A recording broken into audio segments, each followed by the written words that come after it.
واحنا لسه بنعيش أجواء السعادة والفخر بافتتاح المتحف المصري الكبير، لفت نظرنا كلنا كمية الذهب الرهيبة اللي موجودة في التماثيل والمشغولات والكنوز اللي شفناها. ذهب مال الدنيا في المقابر الفرعونية. وده خلاني أسأل سؤال مهم جدا، هو كل الذهب ده جه منين؟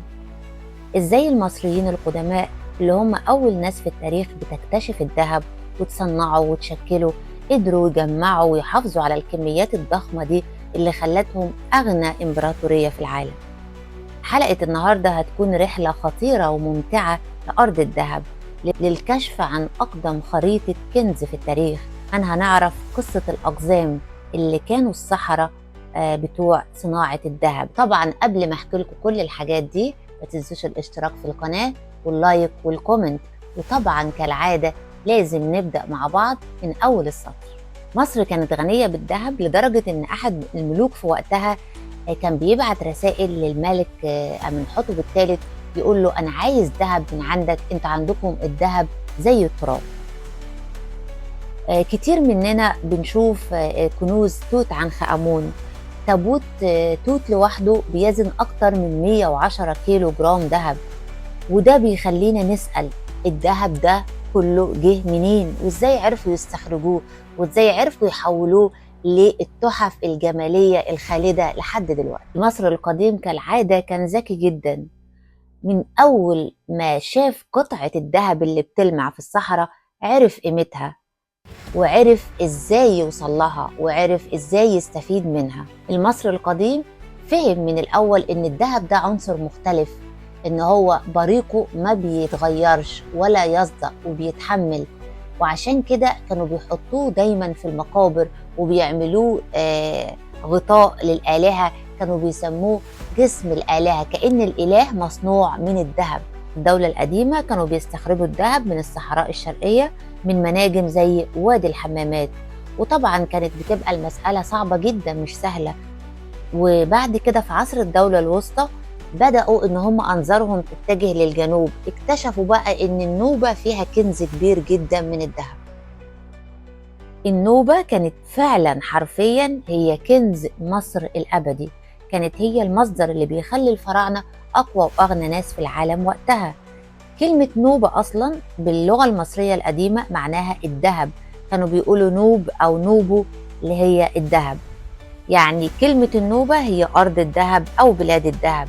ولأن المصريين عرفوا الحكاية دي ولأنهم كانوا بيحتاجوا الذهب جدا، فدايما كانوا مسيطرين على النوبة بشكل كامل، وبنوا فيها قلاع وحصون ضخمة عشان يحموا طريق الذهب. موضوع استخراج الذهب ما كانش عملية سهلة، ده كان العمال بيحفروا في الصخور وفي المناجم، وبيطلعوا الصخر الخام اللي هو بيبقى زي عروق بيضة كده، الكوارتز، بيطحنوا ده لحد ما يبقى بودرة ناعمة. بياخدوا البودرة دي وبتبدأ تتغسل زي مصفى كده، ويصفوا حبيبات الذهب التقيلة عن باقي الصخور، وفي الآخر بيتم الصهر الذهب في أفران ضخمة عشان يتم تنقيته ويتحول بعد كده سبائك جاهزة للشرب.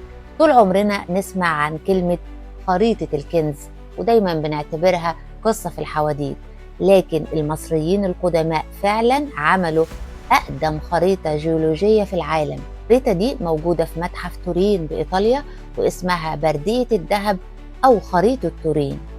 الخريطة بترجع لعهد الملك سيتي الأول، وكانت بتوضح الطرق والأماكن بالظبط اللي بتوصل للذهب. يعني من الآخر كده كانت الGPS بتاعهم في استخراج الذهب.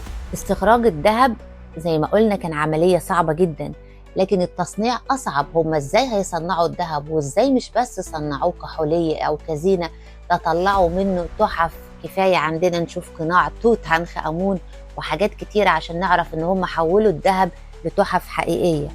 إذا كان استخراج الذهب كان جزء صعب جدا، وقلنا حتى كان في عمال كتير بيموتوا في أثناء العملية دي، لكن كمان المهم إزاي قدروا يصنعوا الذهب، ومش بس يصنعوا منه حلي أو زينة، لكن ده طلعوا لنا منه تحف ما زالت باقية لحد دلوقتي. كفاية بس نشوف مقتنيات توت عنخ آمون والقناع والعربات وكل حاجة مصنعة من الذهب. ده يدل إن المصريين القدماء ما كانوش صنايعية، دول كانوا فنانين بحق وحقيقي. والمقابر فيها حاجات كتير بتدل الرسومات بتورينا إزاي كانوا شغالين في ورش الصاغة بدقة غير طبيعية، واستخدموا تقنيات معقدة كمان: الترصيح بالأحجار الكريمة، التخريم، الحبيبات الدقيقة اللي بتخلي القطعة كأنها مطرزة.